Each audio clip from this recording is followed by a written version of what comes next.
Hello बच्चों। So last time हमने सीखा कि हम वेक्टर्स को पैरेललोग्राम लॉ यूज करके कैसे ऐड करेंगे, राइट।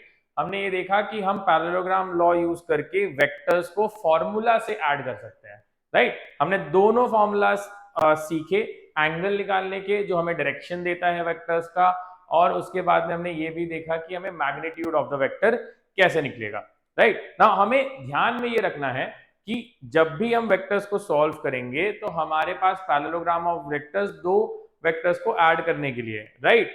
दो वेक्टर्स को सब्ट्रैक्ट करने के लिए हमारे पास अभी तक कोई लॉ नहीं है, अभी तक नहीं है, आज देंगे आपको।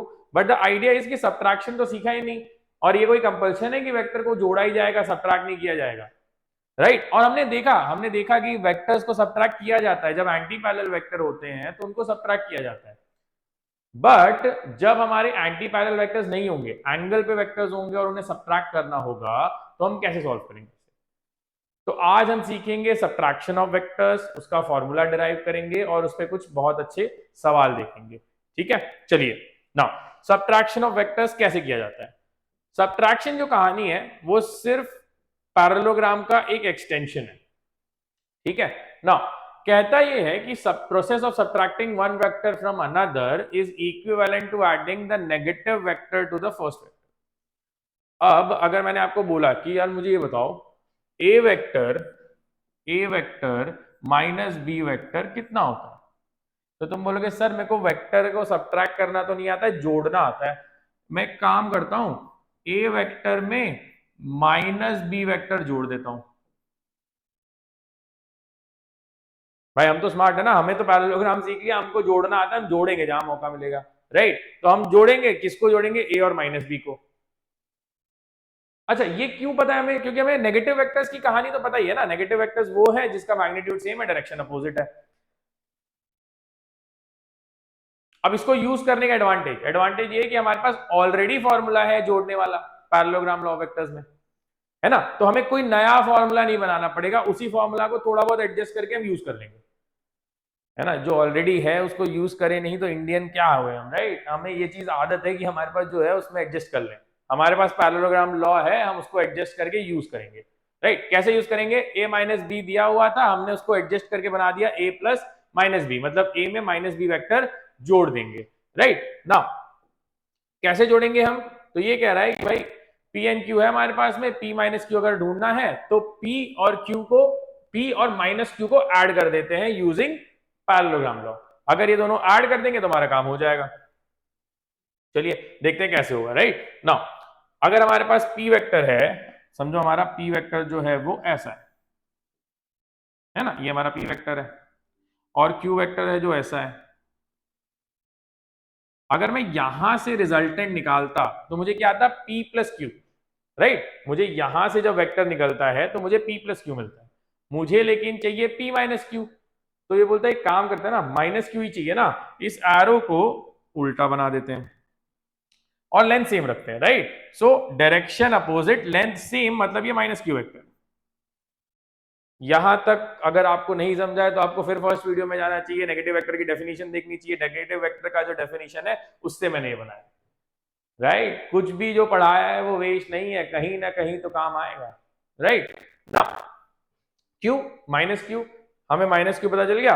अब हमें क्या करना है, हमारा जो एंगल है हमें इसका एंगल दिया होता है, इसका एंगल तो दिया नहीं होता है, हमें पी और क्यू के बीच का एंगल पता है, कोई दिक्कत नहीं है।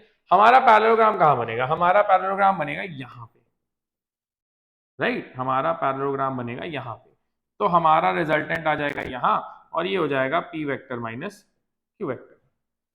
तो हमें इसके और इसके बीच का एंगल चाहिए। अगर आपने 9th स्टैंडर्ड में लीनियर पेयर पढ़ा है तो ये एंगल कितना है, 180 माइनस थीटा। ये कहानी समझ गई है तो आपका 60% काम हो चुका है, ठीक है। पी और माइनस क्यू को जोड़ना है, चलो पी और माइनस क्यू का मॉड निकालना है, रिजल्टेंट निकालना है। तो हम ये कहेंगे कि ये है root P square plus Q square plus 2pq। But इन दोनों के बीच का एंगल कितना है, इन दोनों के बीच का एंगल है 180 माइनस थीटा,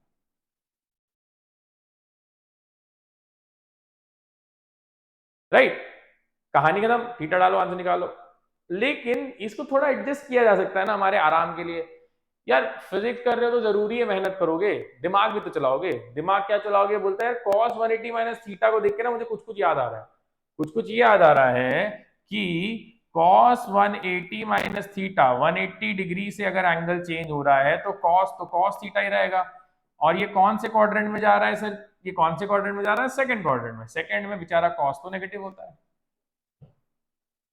ये नहीं आता तो मैथ्स वाला लेक्चर फिर से देखिए, ट्रिग्नोमेट्री को फिर से समझिए। नहीं अभी के लिए तो याद तो कर लीजिए कि यार 180 माइनस थीटा जो है वो माइनस कॉस थीटा, राइट। चलो अब ये आ गया तो इसको यहाँ सब्स्टिट्यूट करते हैं, हमें आ जाता है resultant which is mod P minus Q. इसकी वैल्यू जो आ रही है P vector minus Q vector की, ये आ गई हमें P square plus Q square minus 2pq cos theta. मतलब अगर मुझे दो वेक्टर की वैल्यू मैग्नीट्यूड और एंगल दे दोगे तो मैं पी माइनस क्यू भी बता दूंगा आपको। जादू है मेरे पास में। पी प्लस क्यू तो मैं निकाल ही रहा था, पी माइनस क्यू भी निकाल दिया उसी से, राइट। तो P plus Q P minus Q जो बोलो निकाल के दे दूंगा, बस मुझे पी क्यू और थीटा बता देना। ये तीन चीज बता दो मैं आपका काम कर दूंगा, राइट। हमने हमने फॉर्मूला निकाल दिया पी माइनस क्यू का which is subtraction of vectors. हमारे सब्ट्रैक्शन ऑफ वेक्टर की कहानी तो समझ आ गई। लेकिन वेक्टर तो सिर्फ वैल्यू से कवर नहीं होता ना, वेक्टर की वैल्यू जो है उसके साथ में हमें चाहिए एंगल, राइट। सो हम एंगल को कैसे करेंगे, पी माइनस क्यू का मैग्नीट्यूड तो हमें आ गया P square plus Q square minus 2pq cos theta. Now इसकी मैग्नीट्यूड के बाद में हमें चाहिए अल्फा, tan अल्फा। और हमारा एंगल जो है, एंगल की वैल्यू जो है वो 180 माइनस थीटा है। अब cos 180 माइनस थीटा तो माइनस cos थीटा होता है, sin 180 minus theta plus sin theta होता है, क्योंकि सेकंड क्वाड्रेंट में sin पॉजिटिव होता है। ठीक है, तो मैथ्स का लॉ कहता है भाई इसको तो sin थीटा ही रखेंगे और इसको बना देंगे p minus q cos theta. लो एंगल का भी आ गया। कहा था कि बेसिक करते जाओगे तो आगे वाले चैप्टर्स में फट फट फट फट दौड़ोगे। ठीक है, नहीं आएगा तो कोई दिक्कत नहीं है, वापस जाओ वापस रिवाइज करो, हार नहीं माननी है। कोई चीज सीखने के लिए टाइम लगता है, राइट। हम इतनी जल्दी कोई चीज एक्सपर्ट नहीं हो जाते, एक्सपर्ट बनने के लिए सालों लगते हैं, राइट। हमारे पास भी टाइम है, हम उसको आराम से क्वेश्चन लगा के, राइट, डट के हम उसको सॉल्व करेंगे। तो हमें आ गया दोनों फॉर्मुलेस, हमें आ गया पी माइनस क्यू की वैल्यू और पी माइनस क्यू का डायरेक्शन। तो हमारे पास अगर ये दोनों वैल्यूज आ गई तो हमारा काम तो हो गया ना। हमें जब भी वेक्टर चाहिए होगा तो हम इन दोनों को यूज करेंगे, इन दोनों को यूज करके सॉल्व करके जो आंसर आ जाएगा वो हम दे सकते हैं फिर, राइट ना। तो ये आ गया हमारा ये। अब वेक्टर एडिशन कुछ लॉस फॉलो करता है जो वेक्टर सब्ट्रैक्शन नहीं करता। ठीक है, पहला लॉ है vector subtraction does not follow commutative law. ठीक है, कॉम्यूटेटिव वर्ड है लेकिन इसका मतलब बेसिकली ये बोलता है कि अगर आप a माइनस बी वैक्टर करोगे या p माइनस क्यू वैक्टर करोगे, राइट, और q माइनस p करोगे, ये दोनों सेम नहीं है ना। देखो पहले वाले में हमने q को पलटा तो p माइनस क्यू आया, दूसरे वाले में p को पलटोगे ना तो सेम कैसे देगा। चलो वैल्यू सेम देगा, ये भी बोल रहा है भाई, स्मार्ट बच्चे हैं क्लास में, सब बोल रहे हैं वैल्यू सेम होगा, वैल्यू तो सेम ही होगा यार, चलो सही बात है। तो मैग्नीट्यूड सेम हो गया ना, बट वेक्टर कहता है भाई मैग्नीट्यूड और डायरेक्शन दोनों सेम होगा तभी इक्वल वेक्टर बोलना, नहीं तो बोलना नहीं मुझे वेक्टर, है ना। तो बोलता है भाई इक्वल वेक्टर नहीं हूं, मैग्नीट्यूड इक्वल दे सकता हूं, राइट। तो उसने मैग्नीट्यूड इक्वल दिया बट वो बोल रहा है वेक्टर इक्वल नहीं है। इसी को बोलते हैं हम कॉम्यूटेटिव लॉ, राइट, कि अगर आप किसी एक चीज से दूसरी चीज को सब्ट्रैक्ट कर रहे हो और फिर उसको उल्टा कर दे रहे हो तो सेम वैल्यू आती नहीं आती। इस केस में एडिशन में ऐसा होता है, राइट। एडिशन में अगर आप p vector plus q vector करो या q vector plus p vector करो, कहानी सेम है, राइट। तो ये दोनों जो वैल्यूज देंगे ये सेम वैल्यूज देंगे ना, एडिशन में, सब्ट्रैक्शन में नहीं, राइट। अब इसी चीज को सेकंड लॉ एक चीज बताता है, ये सेकंड लॉ जो हमारा है वो है डिस्ट्रीब्यूटिव, ठीक है, sorry associative, I am so sorry. Vector subtraction does not follow associative law. Associative law क्या बोलता है, ये कहता है कि पहले q में से r माइनस करोगे और फिर p में से माइनस करोगे तो एक वेक्टर आएगा, या तो p माइनस क्यू पहले करके जो आंसर है उसमें से r माइनस करोगे तो एक वेक्टर आएगा। लेकिन ये दोनों जो वेक्टर हैं ये इक्वल नहीं है, राइट।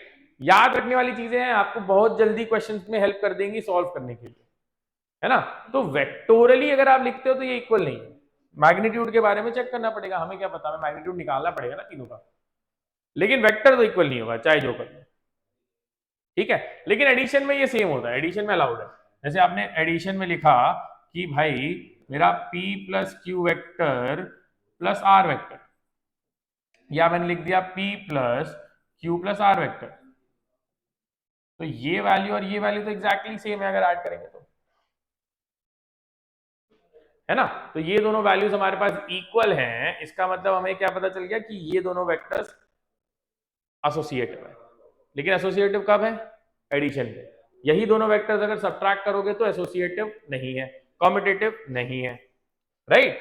तो ये लॉ हमें हेल्प करेगा क्वेश्चंस को और सिंप्लीफाई करके, सिंपल करके सॉल्व करने में, ठीक है ना। अब देखो यहां क्या हो रहा है, एक कहानी बोलती है कि भाई टू वेक्टर्स, तुम्हें क्या लगा क्वेश्चन किए बिना भाग जाएंगे? कभी नहीं, क्वेश्चन किए बिना कभी नहीं भागना है, राइट। क्वेश्चन आपकी ये हेल्प करता है कि आपने जो सीखा है उसको सॉलिडिफाई करता है आपके दिमाग में। क्वेश्चन जितने लगा पाओ लगाओ, ढूंढ ढूंढ के लगाओ, पूछ पूछ के लगाओ, ठीक है। चलो, ये बोल रहा है two vectors A and B are such that mod of A plus B is equal to mod of A minus B, right. ये मॉड का मतलब क्या आपको पता है, राइट। वैल्यू सेम है, इन दोनों की वैल्यू जो है वो सेम है। ये बोल रहा है मुझे ए और बी के बीच का एंगल बता दो। फंस गए? नहीं यार, कहां फंस गए, दोनों का आइडिया तो है तुम्हारे पास। अच्छा चलो, कुछ नहीं करते, जो पता है वो तो लिखते हैं। अच्छा, इसने आपको कुछ और दिया है, इसने बोला यार मैं तुम्हारा एक हेल्प कर देता हूँ, ऑप्शन दे देता हूँ, है ना। ऑप्शन आपकी हेल्प करेगा समझने में कि आंसर क्या हो सकता है, ठीक है। चलो, अब इसने क्या कहा, इसने बोला mod A plus B mod A minus B है, लेकिन पहले ढूंढे तो mod A plus B, mod A plus B का फॉर्मूला हमारे पास है root of A square plus B square plus 2ab cos theta. कहां से आया? पैरेललोग्राम लॉ ने हमें ये लास्ट टाइम दे दिया है एज अ गिफ्ट कि भाई यूज करो, हम यूज करेंगे।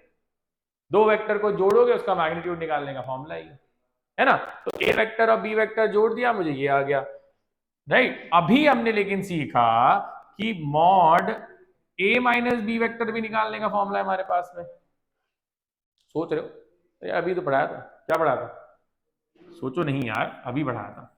ए square plus B square minus 2ab cos theta, right. हमारे पास ये दोनों वैल्यूज है ना। ये दोनों वैल्यूज अगर हमारे पास हैं तो इसने कोई मदद की हमारी क्वेश्चन में? इसने कोई मदद की ना, इसने आपको हेल्प किया। ये कह रहा है कि इन दोनों की वैल्यू इक्वल कर दो, कर देते हैं, ठीक है। कैसे कर देते हैं?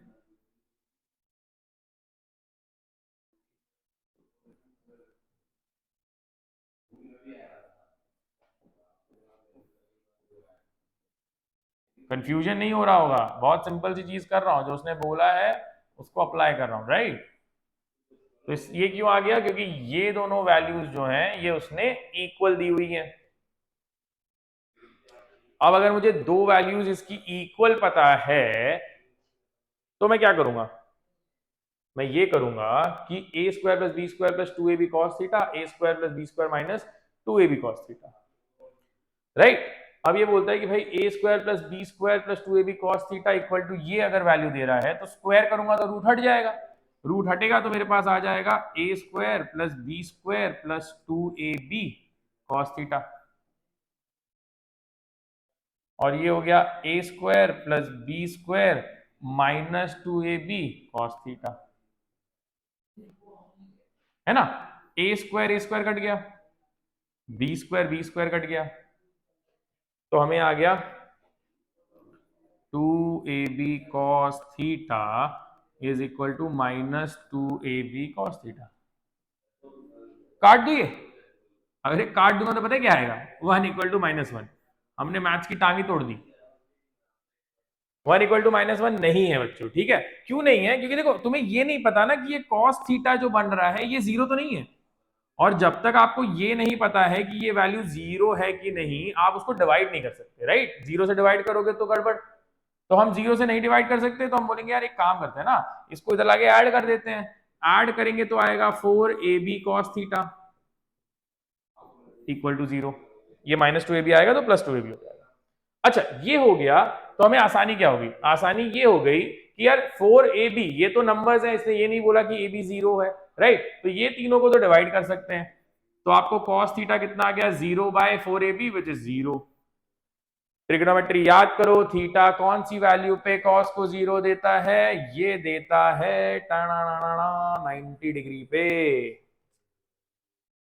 राइट? सो 90 डिग्री पे हमें वैल्यू आ गई कि हमारा जो 90 डिग्री एंगल है उसके लिए मॉड a प्लस बी और मॉड a माइनस बी ये दोनों वैल्यूज सेम होंगी, राइट ना? ये होने के बाद में हम इसको और सिंपल तरीके से कर सकते थे क्या? चलो एक और तुम्हें तरीका दिखाता हूं जो थोड़ा सा अलग है, ठीक है? अलग ऐसे है कि थोड़ा बहुत ज्योमेट्री तो हमें भी आती है, राइट? और हमने ये सारे डेरिवेशन ज्योमेट्री से ही तो किए हैं, राइट? तो ज्योमेट्री से अगर हमने किए हैं तो कैसे सॉल्व होंगे? ये कह रहा है कि मॉड a प्लस बी और a माइनस बी इक्वल होने चाहिए। मतलब डायगोनल की जो लेंथ है, डायगोनल की जो लेंथ है वो a प्लस बी और a माइनस बी में इक्वल होनी चाहिए, राइट? और डायगोनल की लेंथ तभी इक्वल होगी जब हमारा पैरेललोग्राम जो है, पैरेललोग्राम जो है वो a के लिए भी और माइनस बी के लिए भी, राइट? सो b और माइनस बी के लिए रेक्टेंगल बनाएगा, ये लेंथ और ये लेंथ। तो a और b के बीच का एंगल कितना हो गया बच्चों? 90 डिग्री। देखा, ज्योमेट्री ने एक झटके में आंसर निकाला है। कहता है भाई इन दोनों का मतलब है कि a प्लस बी वाले का डायग्राम a माइनस बी वाले का डायग्राम डायगोनल सेम होना चाहिए। अगर दोनों के डायगोनल सेम होने चाहिए तो पैरेललोग्राम में तो ये हो ही नहीं सकता, क्योंकि अगर पैरेललोग्राम होता तो एक एंगल कम होता, एक ज्यादा होता, एक का डायगोनल बड़ा हो जाता, एक का छोटा हो जाता, है ना? तो एक छोटा एक बड़ा तो नहीं चलेगा। तो उसने बोला भाई छोटा बड़ा नहीं करना है तो एंगल को खींचो खींचो खींचो, 90 डिग्री पे जैसी बनाओगे वैसे ही आपके दोनों डायगोनल्स इक्वल हो जाएंगे, राइट? और डायगोनल्स इक्वल होते ही आपका काम सॉर्ट हो गया। आपके दोनों डायगोनल इक्वल मतलब ये दोनों इक्वल, और ये कब हो रहा है? जब ए और बी के बीच का एंगल 90 डिग्री है। तो हर चीज फॉर्मूला से आई, ये कोई कंपल्शन नहीं है। कभी कभी हमें स्मार्ट दिमाग लगाना है, जो ज्योमेट्री में सीखा है, राइट? ज्योमेट्री आपकी हेल्प कर देगा इसे डायरेक्ट एक झटके में सॉल्व करने के लिए। चलो आगे चलते हैं। A particle moving with velocity 5 meter per second towards east and its velocity changes to 5 meter per second north in 10 seconds. Find acceleration. Sir नया टॉपिक कहां से ले आया? एक्सेलरेशन कैसे निकालेंगे? अरे यार झगड़ा नहीं करो, बता रहा हूं। फोर्स, एक्सेलरेशन और फोर्स जो भी दूंगा उसका फॉर्मूला तो दूंगा ना। फॉर्मूला दूंगा तुम्हें, बताना क्या है कि करना क्या है इसमें, राइट? इसने बेचारे ने वैल्यू और डायरेक्शन भी दे दी तुम्हें। हमें क्या ढूंढना है? हमें यह ढूंढना है कि भाई इसका वैल्यू कितनी आएगी और डायरेक्शन। चलो तो मैं ये बता देता हूं कि एक्सेलरेशन का फॉर्मूला क्या है। एक्सेलरेशन का जो फॉर्मूला है, एक्सेलरेशन का जो फॉर्मूला है वो कहता है भाई एक्सेलरेशन की वैल्यू जो वेक्टर की है वो होता है v final vector minus v initial vector divide by time. अब तो नहीं झगड़ा करोगे ना, फॉर्मूला तो दे दिया, ठीक है? अब इसमें क्या करना है? हमें निकालनी है वैल्यू एंड डायरेक्शन, ठीक है? अब वैल्यू और डायरेक्शन निकालने के लिए हमें इन दोनों वेक्टर को सबट्रैक्ट करना है ना। अब सबट्रैक्ट करने के लिए क्या चाहिए आपको? आपको चाहिए वैल्यू, आपको चाहिए एंगल। अगर ये दोनों वैल्यू पता होंगी तो हमारे पास सबट्रैक्शन का फॉर्मूला है, हम फट से लगाएंगे, आंसर निकालेंगे, ठीक है? कैसे निकालेंगे? देखो हमारे पास में हमें ये पता है कि ये जा रहा था 5 मीटर पर सेकेंड से ईस्ट की तरफ, राइट? 5 मीटर पर सेकेंड से ईस्ट से उसने टर्न मारा, वो जा रहा है नॉर्थ। अगर इसकी वेलोसिटी, अगर इसकी जो वैल्यू है 5 मीटर पर सेकेंड की वो चेंज नहीं हुई तो आंसर 0 नहीं होना चाहिए? नहीं होना चाहिए ना यार। हम वेलोसिटी को चेंज कर रहे हैं ना, वेलोसिटी वेक्टर है, वो बोलता है भाई मेरा डायरेक्शन और मैग्नीट्यूड दोनों सेम रहेगा तभी मैं सेम हूं।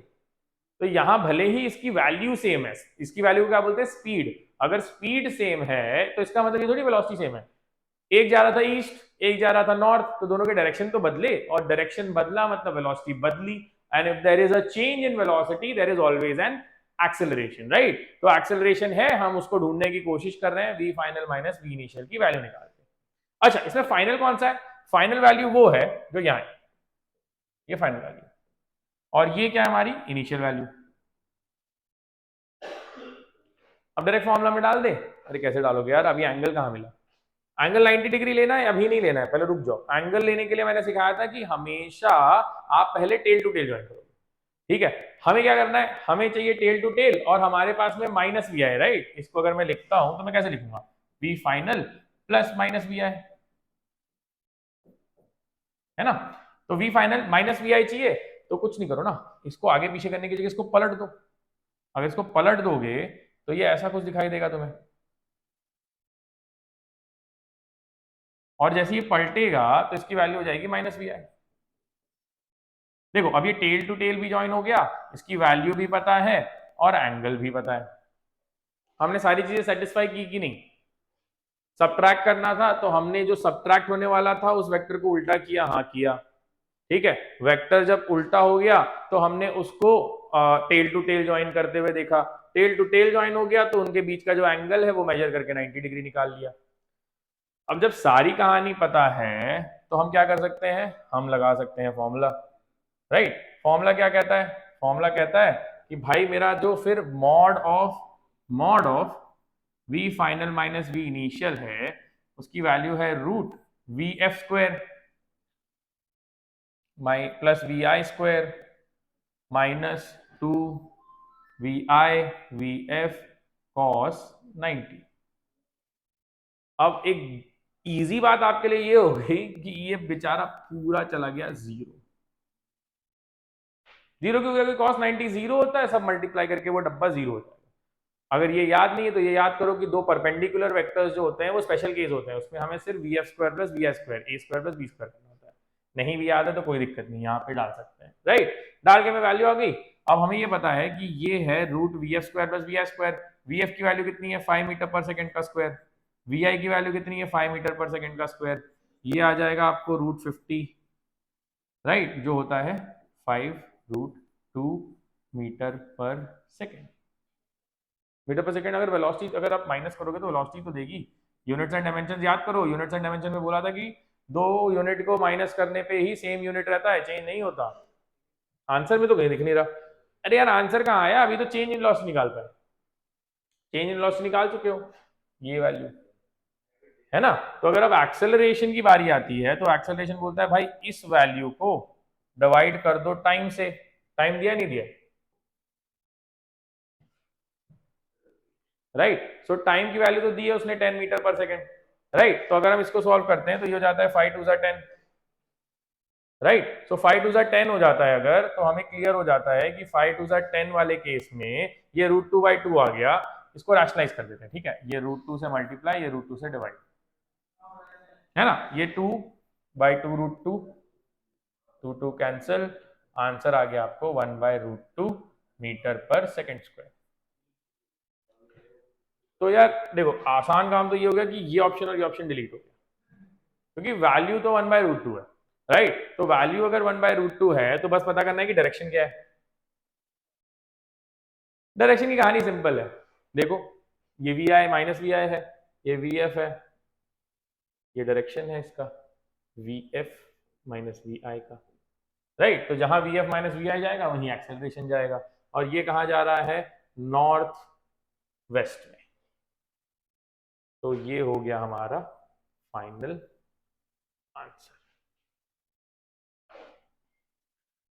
राइट। तो वेक्टर्स को ऐड करना और सब्ट्रैक्ट करना दोनों कहानी जो है वो बहुत जरूरी होती है क्वेश्चंस को सॉल्व करने के लिए, राइट। हमें ये समझ गया कि हम यहाँ पे वेक्टर को सब्ट्रैक्ट कैसे करेंगे और क्यों करेंगे, राइट। इसने बोला कि मुझे एक केस में उसने बोला mod a minus B equal to mod a plus B, तो मैंने मॉड a माइनस बी की फॉर्मूला लगाया, उसको हमने माइनस वाले फॉर्मूला सॉल्व किया, राइट। यहाँ पे उसने बोला कि भाई मुझे एक्सेलरेशन चाहिए, जो मुझे पता है वेलोसिटी वेक्टर को माइनस करके आएगा, राइट ना। वेलोसिटी वेक्टर को माइनस करके कैलकुलेट करने के लिए हमारे पास एक ही ऑप्शन है कि वेलोसिटी वेक्टर हमें माइनस वैल्यू के लिए यहाँ पे माइनस डालना पड़ता है, राइट। और हमारी वैल्यूज जो है वो हमेशा हमें हमारे क्वेश्चन से मिल जाती है।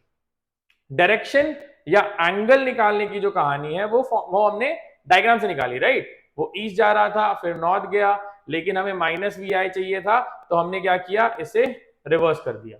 रिवर्स करके सब्स्टिट्यूट किया, सब्स्टिट्यूट करके हमने इसे सॉल्व किया, हमें वैल्यू आ गई 5√2 मीटर पर सेकेंड, राइट। 5√2 मीटर पर सेकेंड आने के बाद में हमें चेंज इन वेलोसिटी मिल चुकी है। Change in velocity upon time acceleration देता है, तो हमने उसे डिवाइड बाय 10 सेकेंड्स करके एक्सेलरेशन की वैल्यू निकाली। डायरेक्शन निकालना जैसे हम एडिशन में निकाल रहे थे, वैसे ही हम सबट्रैक्शन में निकालेंगे, राइट। हमारे दोनों वेक्टर के जॉइंट से जो एरो निकलेगा वो हमारा डायरेक्शन देगा, राइट। सो दोनों वेक्टर के जॉइंट से जो एरो निकला वो गया नॉर्थ वेस्ट, तो हमारा आंसर हो गया 1/√2 मीटर पर second square north west. Now एक और क्वेश्चन है जहां इसका यूज होता है, और हम उस चैप्टर को भी करेंगे, लेकिन हम उस चीज को आगे देखते हैं। क्वेश्चन ये कहता है कि what if a body is moving in a circle, right, and circle पे मूव होते हुए उसकी इनिशियल वेलोसिटी है 10 मीटर पर second in the right direction. अब ये बॉडी मूव कर रही है, मूव करते हुए चली आई यहां तक, और ये एंगल दे दिया मुझे 60 डिग्री। अब इसने मुझे कहा कि इस यहां आने पे अब इसकी वेलोसिटी हो गई 10 मीटर पर सेकेंड इन दिस डायरेक्शन।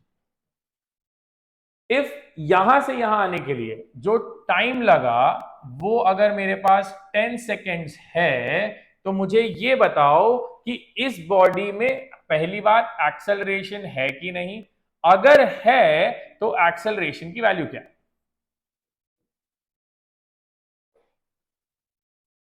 बहुत कंफ्यूजिंग क्वेश्चन है? नहीं, बहुत कंफ्यूजिंग बिल्कुल नहीं है, क्योंकि आइडिया ये समझना है कि ये क्वेश्चन फिर से सिर्फ वेक्टर का क्वेश्चन है। भले ही ये सर्कुलर मोशन में पूछा जाता है, लेकिन ये क्वेश्चन सिर्फ वेक्टर के बेसिस पे सॉल्व होता है, राइट। तो अगर हम इस क्वेश्चन को देखते हैं तो ये मुझे कह रहा है कि मेरी जो वेलोसिटी है वो 10 मीटर पर सेकेंड यहां थी और 10 मीटर पर सेकेंड यहां है, और वेक्टर में दो चीजें हमें देखनी होती है, एक होता है मैग्नीट्यूड और एक होता है डायरेक्शन।